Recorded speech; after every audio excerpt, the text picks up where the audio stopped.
The inhabitants of Crestfield, a small, wind-beaten frontier settlement, viewed the union with a shrug of pragmatic indifference.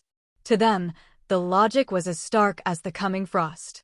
A woman of 32 years, Marabella Glover, remained unattached, residing in a cottage where the timber stores were growing dangerously thin.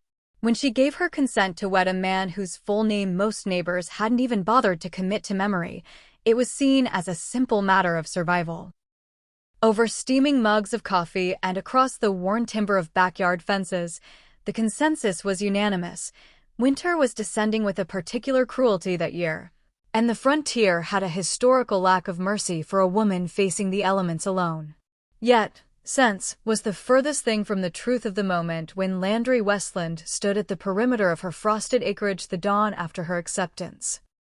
He stood there, his hat clutched tightly in his grip, staring down at the silvered, frozen earth with the jagged, desperate breath of a man who had forgotten the mechanics of respiration. It was a private vulnerability, unseen by the gossips of the town. Marabella had long ago archived the notion of marriage. Nearly 10 years prior, she had been courted by a silver-tongued man named Porter, a man who possessed a talent for beautiful words, but an even greater talent for a clean exit. In the wake of his departure, she had curated a life of self-reliance. She found a quiet, sturdy comfort in her four walls, the predictable cycles of her vegetable patch, and the rhythmic clicking of her sewing needles. Operating a small-scale dressmaking trade from her parlor, she moved through the days with a reserved dignity that the locals mistook for simple contentment. However, the year 1883 arrived with a jagged edge. By October, the local creek had turned to solid glass. Two of her most reliable patrons had packed their trunks and headed east to seek the shelter of kin. Each week, the woodpile at her rear door diminished, and the icy draft that whistled beneath her threshold at midnight began to feel less like a structural flaw and more like an ominous threat. The catalyst for change was Ruth Finch, a neighbor with an eye for detail and a penchant for soft intervention. "He's been inquiring," Ruth remarked one afternoon, her gaze fixed intently on the embroidery in her lap rather than Marabella's face. "Quietly, mind you. He was asking if anyone was tending to the structural integrity of your roof before the heavy snows hit." Marabella paused, her needle midair. "I'm afraid I don't actually know the man, Ruth." Ruth folded her hands with a deliberate, practiced slowness. "Oh, he knows you, Marabella." That specific phrasing sent a ripple of unease through her. Having spent her entire life within the confines of Crestfield, Marabella was familiar with the faces of the region. Landry Westland was a known figure, if a peripheral one. She had glimpsed him at the grain elevator, seen him standing on the periphery of the church steps on Sundays, or watched him ride through the main thoroughfare with a sort of unhurried, stoic silence.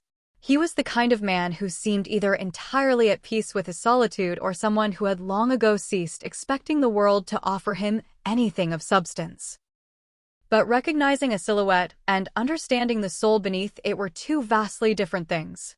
Her curiosity, seasoned with a healthy dose of necessity, led her to agree to a meeting. She chose the neutral territory of Ruth's kitchen table, a space that felt far safer than her own parlor and infinitely more honorable than a public street corner. Landry arrived without fanfare.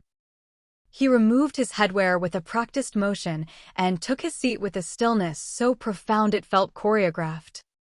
He was a man of lean, rugged proportions, his skin weathered by seasons of outdoor labor. His eyes, dark and piercing, fixed upon her face and remained there, devoid of the nervous wandering one might expect. He looked to be in his early 40s, perhaps 42. There were no bands upon his fingers, and he lacked the blustering energy of men who feel the need to dominate a room with noise.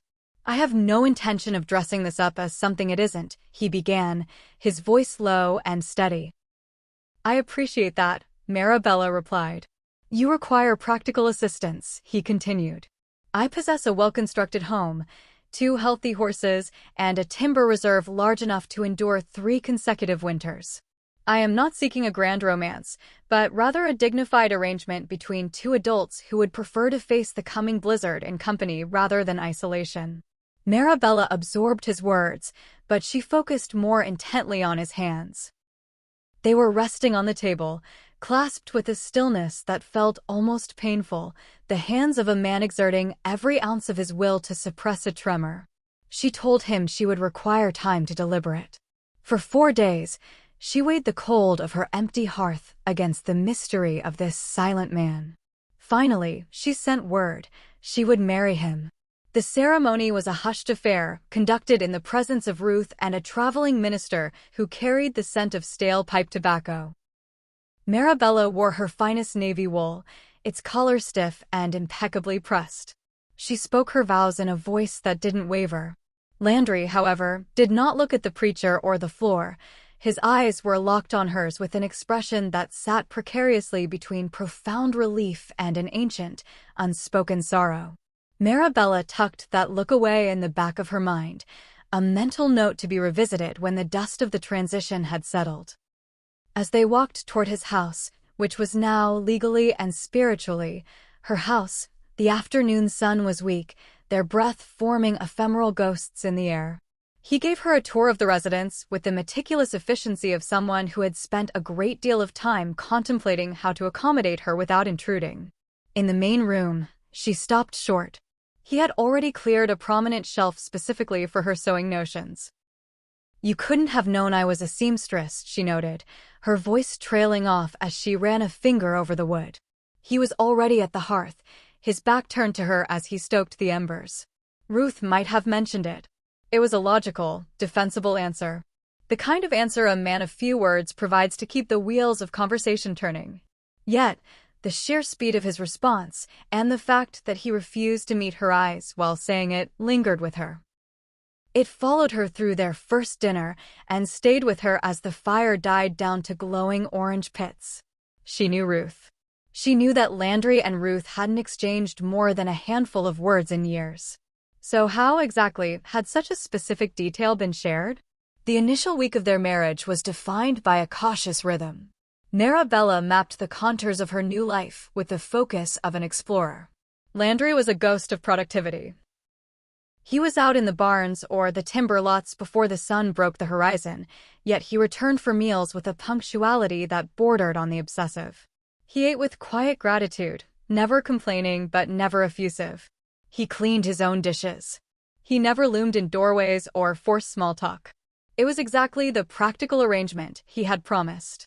And yet, there were the accidents of design details that didn't align with the profile of a stranger. The sewing shelf had been the first clue. Then, she realized the parlor window faced due east. The curtain draped over it was noticeably thinner than the others, allowing the morning sun to flood the room at the precise angle required for intricate needlework. She tried to dismiss it as a coincidence of old fabric, but then she opened the kitchen larder. On the shelf sat a tin of chamomile. Marabella did not drink coffee. The mere aroma of it had sickened her since she was a young girl, a private quirk she had never made public knowledge. She simply declined it when offered, never explaining why. In Landry's kitchen, there was no coffee to be found. There was only the chamomile, placed at the exact height her hand naturally reached when she opened the cabinet door. She stood there, gripping the tin, telling herself that Ruth must have told him. Ruth knew everything. Ruth was the town's living archive. That was the only logical explanation. She made her tea and avoided looking at the east-facing window. While Landry was not a talker, he wasn't a wall either. In the evenings, once the chores were finished and the house was sealed against the night, he would sit near the fire with a book or a piece of harness leather. If she initiated a conversation, he responded with a thoughtful, measured weight. He was more well-read than he let on, but more importantly, he listened. He didn't listen like a man waiting for his turn to speak. He listened like a man trying to memorize the frequency of her voice. Under that intense, quiet attention, Marabella found herself unspooling. One night, she found herself recounting the story of Porter, the man who had nearly been her husband a decade ago. She didn't tell the whole story, just the skeleton of it, the sting of a man who vanished and the armor she had built afterward. Landry stared into the flames for a long beat. "There are men," he said softly, "who don't realize the value of what they're walking away from until the road back has been washed away." It was a poetic, somber observation. She might have taken it as a general truth about the human condition, but when he said it, he turned his head and looked at her with a raw intensity that felt entirely personal. She felt a sudden urge to retreat and change the subject. He allowed it immediately. The first crack in his carefully constructed facade came from Ruth. During her weekly visit, the neighbor sat at the kitchen table, her eyes roaming the room like a tax assessor. "He certainly put the work in," Ruth noted, sipping her tea. "The place is immaculate." Marabella nodded. "He keeps a very orderly house. He even repainted this room before you moved in," Ruth added with a casualness that felt suspiciously pointed. "Said the previous shade was too gloomy. He wanted something brighter." Marabella looked at the walls.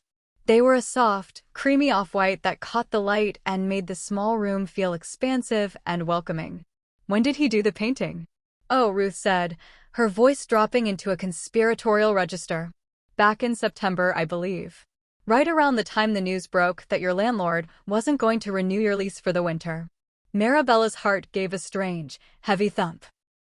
September was 2 full months before Landry had ever approached her at Ruth's table to propose a practical arrangement. That night, the air in the house felt thick with things unsaid. She sat across from him, her needle moving through fabric, watching him work on a piece of leather. She looked at the set of his jaw and the calluses on his hands. She had the question right there, perched on her lips. But she was paralyzed by a dual fear, the fear that she had imagined a grander meaning, and the deeper, more terrifying fear that she hadn't. She remained silent, the only sound the crackle of the wood and the wind mourning in the pines outside. The truth finally surfaced on a Tuesday. Marabella hadn't been snooping. She had been reaching into the back of the bedroom closet for a heavier quilt when her sleeve caught on the latch of a small cedar chest. The lid popped open just an inch. She should have closed it. A polite woman would have closed it. But she saw the corner of an envelope. On that envelope, in the steady, slanted handwriting she knew from the household ledger, was a name. Marabella. Not Miss Glover. Not Mrs. Westland. Just her name, written with the intimacy of a prayer. She sat on the edge of the bed, her breath shallow, as she pulled the contents out. There were 11 envelopes in total. They were unsealed and had never seen a postmark. She checked the dates. They spanned 15 years. The earliest was from the spring of 1868. She would have been 17, he would have been 25. She didn't read the letters. She couldn't bring herself to violate that final boundary yet. She simply sat there with the weight of 15 years in her lap. Outside, the rhythmic thwack of the axe echoed from the yard. Landry was splitting wood, as he did every Tuesday. She put the letters back exactly as they were and descended the stairs. She stood at the window, watching the arc of his axe. 15 years. That wasn't a passing whim or a neighborly crush. 15 years was a devotion that had survived in total silence, requiring nothing in return. It was the explanation for the chamomile, the east-facing window, the height of the shelves, and the paint on the walls. When he said some men don't know what they are leaving, he hadn't been talking about Porter. He had been talking about his own terror of never having her at all. When he came in for the midday meal, he stopped in the doorway. He was a man who understood the nuances of silence, and he saw immediately that the air in the room had changed. He set the axe aside and washed his hands, his movements slow and deliberate. When he sat down, he didn't ask what was wrong. He simply waited. "Landry," she said, her voice sounding strange to her own ears. "Yes, Marabella? How long have you been aware of me?" It wasn't a question that allowed for a lie. He looked at her, and for the first time, the stoic mask he wore, the practical man persona, slipped. "Long enough," he replied. "That isn't a real answer." "No," he whispered. "I suppose it isn't." The fire popped in the hearth. A horse neighed softly in the distance. "I found the cedar chest," she said. He didn't flinch. He didn't look away. He didn't suddenly find a chore to attend to. He sat there and took the hit. He looked like a man who had been carrying a mountain on his back and had finally been told he could put it down, but he didn't quite know how to stand up straight without the weight. "I didn't read them," she added. A flicker of something, perhaps gratitude, crossed his eyes. "I know. How can you be sure?" "Because if you had," he said, his voice thick, "you would be asking me very different questions." The story came out then, not in a flood, but in slow, steady drops. He had arrived in Crestfield the year she turned 17, working as a hand on the Dobbs Ranch. He had seen her at the general store, watched her haggle with a merchant over the price of thread with a fierce, intelligent independence. That one moment had anchored him. He had stayed on the periphery because he was a man with nothing to his name and she was a Glover. By the time he had built something for himself, she was with Porter. He had spent that year in a state of silent mourning. When Porter left, Landry had felt a sharp, shameful spike of joy, and the guilt of that joy had kept him from approaching her for another year. Eventually, the silence became a habit. He stayed in Crestfield because the thought of being in a world without her in it was unbearable. He built his house on the North Road because he knew she traveled that way every Friday.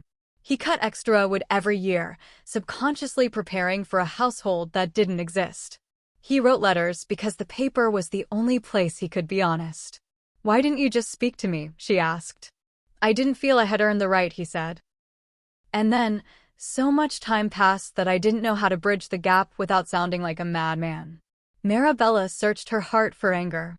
She looked for the resentment that should come from being watched, from having years of potential stolen by his silence. She found traces of it, like thin ice on a pond, but beneath it was something much more profound. Every comfort she had experienced in this house, every coincidence that had made her feel cared for had been an act of love. He had spent 15 years learning her soul from a distance so that when she finally arrived, she would feel like she had always belonged there. He had called it a practical arrangement because he was terrified that the truth would scare her away. "You could have told me," she repeated. "I know that now." "It would have been overwhelming," she admitted. "Yes, but you still could have." He looked at her with those dark, soul-tired eyes. "Would you have believed a man like me if I had?" She thought back to the woman she was a year ago, guarded, cynical, content in her isolation. She thought about how tightly she had held the world at bay. "Probably not," she whispered. Something broke in the room then, but it wasn't a violent break. It was the sound of a long-held breath finally being released. The tension that had defined their marriage dissolved. Marabella reached across the table and covered his hand with hers. He looked down at their joined hands, then back up at her, with an expression that was too complex for a single word. It was the look of a man seeing the sun after a lifetime in a cave. "Landry," she said. "Yes, you can stop waiting now." The winter of 1883 went down in the annals of Crestfield as the most brutal in memory. The snow piled up to the eaves, and the world turned white and silent. Neighbors had to rely on one another just to keep the paths clear. But as the town thawed in the spring, it was clear that something had shifted in the house on the North Road. Through the winter, travelers passing by the east-facing window saw the two of them together. Marabella with her needlework, Landry with his books, sitting so close that they were a single silhouette against the light. Ruth Finch, observing from her carriage, noted that they weren't just coexisting, they were talking. They were laughing. The arrangement had been discarded in favor of something much more permanent. By the following year, no one used the word practical to describe them. And the year after that, a small cradle occupied the corner of the parlor. The morning sun still streamed through that east-facing window, hitting the floor at the perfect angle.